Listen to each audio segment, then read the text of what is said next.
जब भी कोई इंसान गलत काम करने जाता है तो उससे पहले एक प्लान बनाता है और उसी प्लान के तहत अपने गलत काम को अंजाम देता है। लेकिन वह सोच बैठता है कि अब हमारी ज़िंदगी बड़े ऐशो आराम से गुजरेगी। लेकिन कहा भी है दोस्तों, इंसान जिस तरह कर्म करता है उसको सेम वैसा ही फल मिल जाता है। आज के घटना में सेम कुछ ऐसे होता है। एक युवती होती है, अपने चाहतों को पूरा करने के लिए एक ऐसा खेल खेलती है कि जिसकी वजह से एक इंसान ही बड़े बेरहम तरीके से इस दुनिया को छोड़ के चला जाता है। लेकिन जब लोगों के सामने सच्चाई निकल के आती है, इसे सुनने के बाद लोगों के रोंगटे तक खड़े हो जाते हैं। आखिर क्या था इस घटना में, इस घटना में क्या हुआ, इस घटना की आप पूरी तह तक सच्चाई जानने के लिए इस वीडियो को आप लास्ट तक जरूर देखिएगा। नमस्कार दोस्तों, मैं प्रदीप कुमार आपको इस टेढ़ी बात चैनल पे मैं स्वागत करता हूं। दोस्तों आज की यह जो सच्ची घटना है, यह घटना सुनाने से पहले मैं आपसे छोटा सा रिक्वेस्ट करना चाहता हूं, क्योंकि आप अगर इस चैनल पर नए हो और पहली बार आए हुए हैं तो एक बार जाकर अपने इन्हीं प्यारे हाथों से आप इस चैनल को सब्सक्राइब जरूर कर दीजिएगा और साथ में अपने इन्हीं प्यारे हाथों से जाकर कमेंट बॉक्स में अपना नाम और अपने देखते हुए स्थान का नाम ज़रूर दर्ज कर दीजिएगा, ताकि आपका नाम कल की वीडियो में हम ज़रूर से ज़रूर ले सकें। दोस्तों आज की यह जो सच्ची घटना है, यह घटना है ठीक उत्तर प्रदेश और उसी में ही एक अम्बेडकर नगर ज़िला पड़ता है और ठीक उसी का एक कोतवाली लगता है मालीपुर। मैं बात कर रहा हूँ ठीक 28 नवंबर का ही। तो सुबह सुबह का टाइम होता है, तो उसी मालीपुर कस्बे में ही एक मझुरी नदी पड़ता है और उसी का एक नेमपुर घाट पड़ता है। तो नेम घाट के पास कुछ लोग टहलते हुए जा रहे हैं, तो साइड में देखते एक झाड़ी है, उसी झाड़ी में एक पॉलीथीन दिखाई देता है, लेकिन उसी के ऊपर काफ़ी मक्खियाँ इधर उधर दौड़ रही होती है। तो लोगों की जो नज़र होती पहुँचने के बाद अंदाज़ा लगा सकते हैं कि आखिर इस पन्नी में क्या हो सकता है। तभी उसी में से कुछ व्यक्ति राय मशवरा लेते हैं और लेने के बाद अपने नज़दीकी थाना, अब इधर अम्बेडकर नगर का जो पड़ता है कोतवाली मालीपुर में फ़ोन कर देते हैं। अब वहाँ के थाना प्रभारी अब इधर विवेक वर्मा खबर पाते हैं और जैसे ही खबर पाते उसी वक्त अपने दल बल टीम को लेते हैं और साथ में इसकी जो सूचना होता है बड़े अधिकारी को भेजवा देते हैं और थोड़ी देर बाद नेमपुर घाट पहुँच जाते हैं। और जैसे पहुँचते देखते हैं कि वहाँ मौके पर इर्द गिर्द जो टहल लोग होते हैं वहीं पर भीड़ लगा चुके होते हैं। भीड़ लेकिन जैसे पुलिस को जिप्सी को देखती है तो अपने आप हट जाती है। इधर विवेक वर्मा जो होते हैं अंदर जाते हैं, जाने के बाद देखते हैं एक पॉलीथीन है, उसी पॉलीथीन में एक व्यक्ति का डेड बॉडी पूरी तरह से खून से लथपथ अवस्था में अब लिपटा हुआ होता है, जिसकी उम्र लगभग यही 44 से 45 साल देखने में लग रहा होता है। पुलिस की टीम जब उधर डेड बॉडी का तौर तरीके से जांच पड़ताल करते हैं तो पता चलता है कि शरीर पर काफ़ी गहरे गहरे घाव किसी नुकीले तेजधार हथियार के हैं, जिसकी वजह से उस व्यक्ति की बड़े बेरहम तरीके से मौत हुई होगी। पुलिस की टीम घटनास्थल का अपने हिसाब से निरीक्षण भी करती है, लेकिन पता चलता है घटनास्थल पर कोई ऐसा अहम सबूत नहीं मिलता जिसकी वजह से यह अंदाज़ा लगाया जा सके कि आखिर इस व्यक्ति की मौत जो होता है इसी स्थान पर हुई थी। अब पुलिस का जो होता है उसी समय पूरी तरह से यकीन होने लग जाता है कि इस व्यक्ति की जो मौत हुई है यहाँ नहीं हुई है, बल्कि कहीं और बेरहम तरीके से की गई है और बॉडी लाकर तौर तरीके से यहाँ डंप की गई है। लेकिन पुलिस की टीम अपने हिसाब से उस घटनास्थल का निरीक्षण करती है तो पता चलता थोड़ी दूर पर 4 पहिए वाहन का निशान मिट्टी में दबे हुए दिखाई देते हैं। पुलिस को अंदाज़ा हो जाता है कि बस करो, 4 पहिए वाहन की मदद लेकर डेड बॉडी को यहीं ठिकाने लगाया गया है। पुलिस की टीम जितने भी लोग खड़े होते हैं सामने, उनसे पूछताछ करती है क्या कोई व्यक्ति इस व्यक्ति को पहचानता है या कहीं देखा है।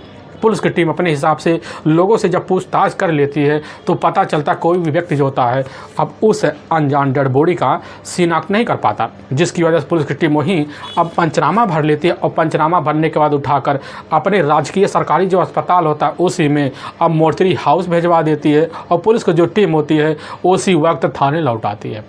थाने आने के बाद पुलिस की टीम अपने हिसाब से इस केस की जांच पड़ताल करने के सबसे पहले अज्ञात डेड बॉडी का जो फोटो होता है अपने ज़िले के जितने भी नज़दीकी पुलिस थाने होते हैं, चाहे टांडा हो, चाहे अकबरपुर हो, चाहे बसखारी हो, चाहे जलालपुर हो, चाहे और कस्बा हो, इधर जाकर सभी थानों में फ़ोटो को थोड़ी देर बाद सर्कुलेट करवा देती है। और जितने भी अपने नज़दीकी गांव होते हैं सभी गांव में फ़ोटो को सर्कुलेट करवा दिया जाता है ताकि जल्द जल्द इस अनजान डेड बॉडी का शिनाख्त हो सके। और पुलिस की टीम अपनी कोशिश करती है, उनकी जो कोशिश रहती बड़ी जल्दी अब रंग लाती है। तभी मालीपुर थाने में एक खबर पहुंचता है तो पता चलता कि अकबरपुर जो कोतवाली है उसी कोतवाली में इधर एक आशीष शुक्ला होता है, जिसकी गुमशुदा का मुकदमा ठीक 24 घंटे के पहले ही इधर थाने में आकर किसी सोनू शुक्ला के तहरीर पर दर्ज हुआ था। और पुलिस की टीम जैसे ही सोनू शुक्ला के बारे में जानकारी पाती है उसी वक्त सोनू शुक्ला को इसकी खबर देती है और सोनू शुक्ला को अपने थाने अब मालीपुर बुला लेती है। और चंद घंटों के अंदर जो होता है सोनू शुक्ला जब खबर पाती है तो मालीपुर थाने में पहुंच जाती है। और जैसे ही आशीष को फ़ोटो को सामने रखा जाता है और देखते ही इधर सोनू शुक्ला जो होती पहचान कर लेती है कि आखिर हमारा अपना पति आशीष शुक्ला ही है। तो उसी वक्त जो होता है पुलिस की टीम कुछ अहम पूछताछ इधर सोनू शुक्ला से कर लेती है, कुछ ऐसी जानकारी लेती है तो पुलिस के सामने चौंकाने वाली रहस्य भी निकल कर आ जाते हैं। पुलिस की जो टीम होती है उसी वक्त इस केस को सुलझाने के लिए एक टीम की गठन भी कर लेती है और यह जानना चाहती है कि आखिर जो होता है आशीष शुक्ला का किसी से क्या दुश्मनी थी। लेकिन पुलिस के सामने काफ़ी सारी जानकारियां भी इकट्ठा हो जाती है। पता चलता है इसी अम्बेडकर नगर में ही अमीन पद पर अब मौके पर कार्यरत है, लेकिन उसका जो मूल निवास होता है लखीमपुर खीरी के ही एक कन्नौजिया मोहल्ला पड़ता है वहीं होता है। उसकी अपनी पत्नी भी वहीं होती है अब राखी शुक्ला। उसके अपने टोटल 2 बच्चे भी होते हैं जो मौके पर लखीमपुर में ही तौर तरीके से रह रहे होते हैं। लेकिन इधर जो होता है उसी अकबरपुर कोतवाली में मुरादाबाद कॉलोनी पड़ता है। उसी कॉलोनी में अपना ठिकाना जो होता है आशीष शुक्ला अब बनाया हुआ था। पुलिस की टीम को काफ़ी सारी जानकारी मिलती है और उसी वक्त इसकी जो सूचना होता है अब आशीष की जो अपनी पत्नी होती है अब राखी को भेजवा देती है और राखी खबर पाती है उसी वक्त अकबरपुर कोतवाली में पहुंचती है, लेकिन तुरंत जो होता है मालीपुर थाने भी पहुंच जाती है। और पुलिस की टीम जो होती है उसी वक्त फ़ोटो और साथ में ले जाकर सरकारी अस्पताल में मोर्चरी में रखी हुई डेड बॉडी आशीष की इधर लाकर राखी को दिखलाती है। लेकिन जैसे राखी देखते ही दहाड़े मार कर चिल्ला पड़ती है। पुलिस की टीम इधर राखी को सांत्वना दिलाती, भरोसा दिलाती है और राखी से जब वही पूछताछ किया जाता है तो राखी सीधा सीधा जवाब देती है कि साहब हमें पूरी तरह से यकीन है कि साहब हमारे पति की एक अपनी कमरे पर सहयोगी पत्नी के तौर पर लिविंग रिलेशन में रह रही होती है वह सोनू शुक्ला ही है और साथ में उसके अपने 2 करीबी दोस्त हैं। और पुलिस की जो टीम होती है इधर राखी के तहरीर पर उसी वक्त थाने में आकर सीधा का सीधा सोनू शुक्ला और उसके अपने 2 साथियों के विरुद्ध धारा 302 और 201 के तहत मुकदमा दर्ज कर लेती है। और पुलिस की जो टीम होती है इधर कुछ सोनू के बारे में अहम जानकारी भी लेती है और जानकारी मिलने के बाद पुलिस की जो टीम होती है अब 30 नवंबर को अपनी बल टीम को लेकर सोनू शुक्ला के घर पे धावा बोल देती है और वहीं से कस्टडी में लेती है लेकर थाने पहुंच जाती है। लेकिन सोनू शुक्ला से जैसे थाने में पूछताछ किया जाता है तो सोनू शुक्ला कोई ऐसी सादिर मुजरिम थी नहीं जो पुलिस के सामने ज़्यादा देर टिक सके, जिसकी वजह से पुलिस के सामने बड़ी जल्दी टूट जाती है और उसी वक्त आशीष शुक्ला की हत्या का जुल्म कबूल कर लेती है और अपने ही 2 करीबी दोस्त एक संजीव पांडे और साथ में मूल सजीवन पांडे और साथ में अपना प्रेमी आनंद पांडे का नाम ले लेती है। पुलिस की टीम जैसे ही खबर पाती है उसी वक्त अब तीनों की तलाशी करती है। बड़ी जल्दी जो होता है आनंद और मूल सजीवन और साथ में संजीव पुलिस की कस्टडी में आ जाते हैं। पुलिस की जो टीम तीनों को लेकर मालीपुर थाने पहुंचती है, लेकिन जैसे ही अपने सामने खड़ी हुई सोनू शुक्ला को तीनों देखते समझ जाते हैं पुलिस के सामने सारी सच्चाई अब सोनू के द्वारा आ चुकी है। लेकिन पुलिस के सामने मिलकर चारों जो आशीष शुक्ला के बारे में कहानी बयां करते सुन के लोग होते तर्रेसे और साथ में कलेजे भी ठहर जाते हैं। असल में उत्तर प्रदेश का एक जाना माना ज़िला पड़ता है, आपको भी पता होगा, लखीमपुर खीरी, और ठीक उसी का ही LRP एक रोड पड़ता है और उसी से सटा हुआ एक कन्नौजिया कॉलोनी पड़ता है। उसी कॉलोनी में ही रहने वाला एक आशीष शुक्ला होता है, उसका अपना परिवार होता है, उसके अपने माता पिता भी होते हैं। लेकिन आशीष शुक्ला होता है मौके पर पढ़ा लिखा भी होता है, नौकरी की तलाशी में कई सालों से पड़ा होता है। लेकिन ठीक 18 साल पहले उसके जो अपने पिता होते हैं इधर देखते कि आशीष शुक्ला पूरी तरह से शादी की दहलीज पर अब पहुंच चुकी है, जिसकी वजह से उसके लिए अब नई लड़की की तलाशी करते हैं, काफ़ी जगह खोजबीन करते हैं। तभी उन्हीं के इलाके की रहने वाली अब राखी मिल जाती। देखने में तेज तर्रार थी और पढ़ी लिखी भी होती है। अब राखी के साथ जो होता है अब इधर आशीष शुक्ला की ज़िंदगी एक डोर में बच जाती है। अब राखी बड़े ही सरल स्वभाव का पति पाती है और दूसरी तरफ आशीष भी राखी जैसी खूबसूरत और सरल स्वभाव की पत्नी पाता है। दोनों की ज़िंदगी बड़े खूबसूरत तरीके से चलने लग जाता है। ऐसे ज़िंदगी चलते चलते इनके ज़िंदगी का कई साल का वक्त बीत जाता है। लेकिन इसी बीच जो होता है आशीष टोटल 2 बच्चों का पिता भी बन जाता है, जिसमें बड़ा बेटा दीपक होता है जिसकी उम्र लगभग 17 साल के आसपास होता है, और एक बेटी भी होती है रूपा जिसकी उम्र 12 साल के आसपास होता है। लेकिन जैसे ही इधर बड़े बेटे दीपक की मौके पर मुंडन होता है तो उसी साल तो मौके पर अम्बेडकर नगर में ही जाकर अमीन पद पे इधर आशीष की तैनाती हो जाती है। होने की वजह से उसके घर में खुशियों का 4 चांद लग जाता है और इधर अपनी पत्नी और अपने बच्चों को छोड़ छाड़ कर जो होता है अब मौके पर अम्बेडकर नगर चला आता है और अकबरपुर ही कोतवाली में जाकर मुरादाबाद एक कॉलोनी पड़ता है और वहीं एक कमरा लेता हुआ भी किराए का, और वहीं पर रहना शुरू कर देता है।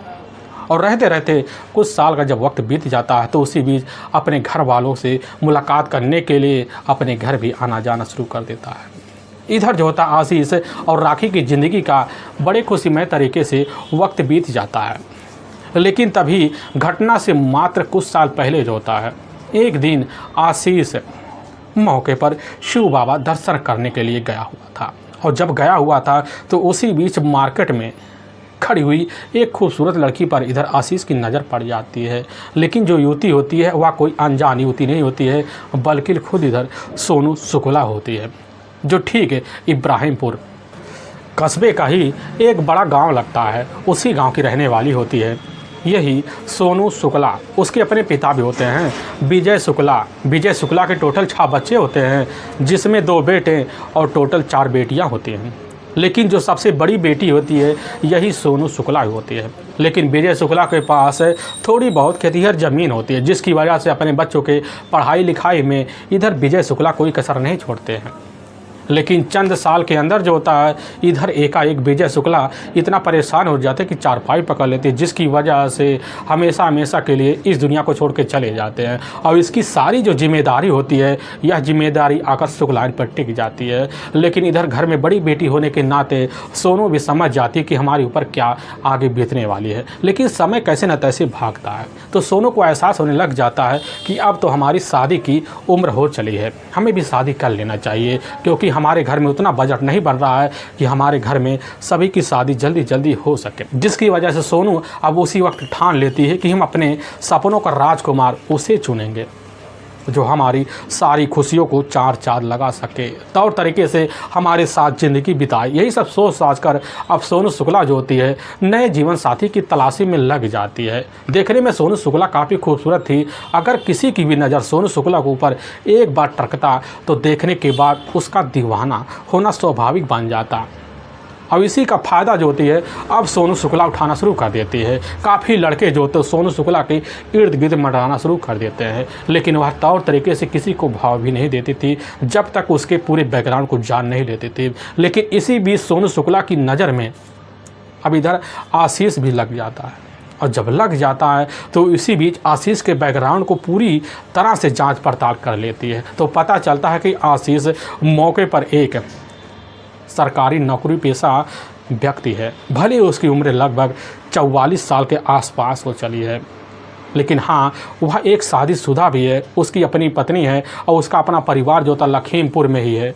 उसके टोटल अपने घर में 2 बच्चे होते हैं। इस तरह की जानकारी पाने के बावजूद भी सोनू जो होती है अब उसी शिव बाबे में जाकर एकाएक टक नज़र जो होता है आशीष के ऊपर टिका पड़ती है, और वह ठान लेती है कि अब आशीष को पाने के लिए अगर हमें किसी भी हद तक गुजरना पड़े तो उसके लिए हम तैयार हैं। जिसकी वजह से सोनू तिवारी जो होती है अब उसी वक्त पूरी तरह से तैयार हो जाती है आशीष को अपने जाल में फंसाने के लिए, और वहीं जाती है 3-4 बात करती है बड़ी मीठी मीठी आशीष के सामने। और जब आशीष के सामने मीठी मीठी बात करती है तो आशीष को भी अच्छा लगने लग जाता है कि सोनू को वो मीठी बात, जिसकी वजह से सोनू बड़ी जल्दी से अपनी मीठी मीठी बातों में इधर सोनू को अपने गिरफ्त में ले लेती है। तो पता चलता है कि जिस जगह मौके पर आशीष नौकरी करता था उसी जगह जो होता है सोनू का काफ़ी आना जाना होता है। और इस तरह की बात जब सामने आशीष के आता है तो आशीष समझ जाता कि हमारा दोस्त ही बहुत ज़रूरी, जिसकी वजह से दोनों एक दूसरे के मोबाइल नंबर शेयर भी कर लेते हैं।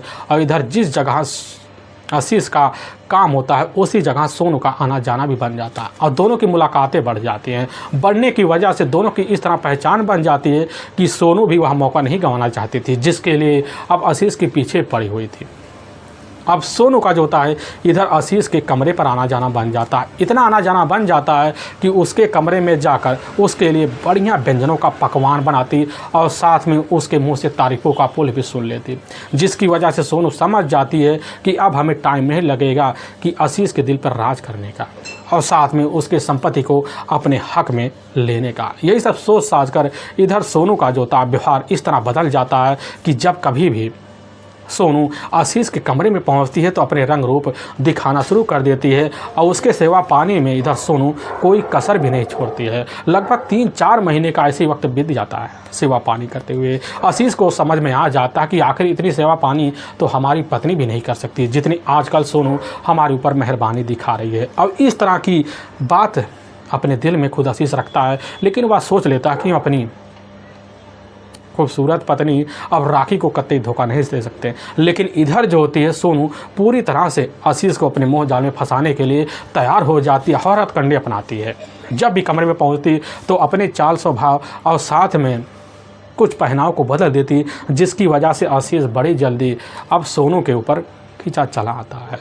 तभी एक दिन जैसे ही रात का टाइम होता है उसी वक्त जो होता है इधर सोनू उसी कमरे में दूसरी चारपाई पर सोई हुई थी। अब अचानक उठ के खड़ी हो जाती है और इधर आशीष के पास जाती है और 3-4 बात करती है और वहीं अपने प्यार का इजहार पैर कर देती है। और क्योंकि सोनू का जो उम्र होता है लगभग 27 साल के आसपास होता है और इधर आशीष का जो उम्र होता है लगभग 44 साल के आसपास होता है। उम्र में 17 साल का फासला होने के बावजूद इधर आशीष इस तरह का जब इजहार पाता है तुरंत ही स्वीकार भी कर लेता और करने के बाद 3-4 बार वही बातें होते हैं, दोनों के बीच कस्बे वादे किए जाते हैं, फिर वहीं अनैतिक रिश्ता भी बनते हैं। अब रिश्ता बनने के बाद जो होता सोनू आशीष के बीच रोज़ अनैतिक रिश्ते पर अपना शुरू हो जाती है। सिलसिला जब चलने लग जाता है तो उसी हिसाब से सोनू को भी एहसास हो जाता है कि अब हमारी ज़िंदगी में वह दिन आने वाला है जिसके लिए हमने अपने जाल आशीष के ऊपर बिछाए हुए हैं। लेकिन जहाँ भी इधर आशीष जाता सोनू को ज़रूर लेकर जाता, चाहे शिव बाबा हो, चाहे टांडा हो, चाहे जहाँ पर हो, टहलने फिरने अम्बेडकर पार्क हो, हर जगह सोनू और आशीष साथ जाते हैं और वक्त बिताते टहल घूम कर अपने से हद से ज़्यादा जो पैसा होता है सोनू के ऊपर इधर आशीष लुटाना शुरू कर देता है। सोनू को विश्वास हो जाता है। अब सोनू को यही मंशा होती है कि जितने भी कागज़ हो, जितने भी कागज़ के कार हो, सब में पत्नी की जगह हमारा नाम हो। क्योंकि सोनू जिस मोहल्ले में रह रही होती या जिसके भी सामने पड़ती और उसी वक्त आशीष की अर्धांगिनी बताकर अपना नाम दिलवाती थी। आशीष को बड़ा अच्छा लगता था और राखी भी यही चाहती थी कि हमें जल्द जल्द आशीष की पत्नी का दर्जा मिले और दोनों अपनी ज़िंदगी तो बिताने लग जाते हैं। लेकिन इसी बीच लखीमपुर खीरी में रह रही आशीष की जो अपनी पत्नी होती राखी को कैसे न तैसे खबर लग जाता है और जब खबर लगता तो आशीष से पूछताछ करती, लेकिन आशीष जो था उसी समय मुकर जाता करने लग जाता कि हमारे कमरे में सोनू नाम की एक युवती है, उसकी अपनी मजबूरी भी है, यहीं पास नौकरी करती है और नौकरी की वजह से यहाँ कुछ दिन ठहरी होगी और फिर यहाँ से चली जाएगी। लेकिन इधर राखी कोई की नहीं होता है, जिसकी वजह से अपने पति से 3-4 बार चिचड़ापन वाली बात करती है। कुछ दिन दोनों के बीच मनमुटाव रहता है, लेकिन फिर जो होता है दोनों के बीच जो दूरियां होती है कम होना शुरू हो जाती है। लेकिन इधर सोनू जो होती है अब यही चाहती थी कि जब कभी भी कोई भी प्रॉपर्टी अपने नाम से लिखवाए तो उसमें हमारा नाम अपनी पत्नी के नाम पर दर्ज ज़रूर करवा दे। लेकिन अगर कोई भी काम होता है तो इधर अब सोनू को किनारा करना शुरू कर देता। सोनू को आभास हो जाता है कि अब हमारी बात पर कोई अमल जो होता है आशीष नहीं दे रहा, जिसकी वजह से सोनू अब इधर आशीष के बीच अब मनमुटाव शुरू हो जाते हैं। इतना मनमुटाव हो जाते हैं कि दोनों के बीच एक ही कमरे में दूरियां पनप जाती है। पनपने की वजह से सोनू को एहसास पूरी तरह से हो जाता है कि जिस लिए हमने अपनी ज़िंदगी एक हाथ में रख कर आशीष के हवाले किए, वह हवाले का जो कारण है, जो शौक़ बन रहा था, पूरा तरह से हमारा धरा का धरा रह गया। और इसी के लिए इधर सोनू घर में तो रहते चिड़चिड़ापन बनी रहती थी।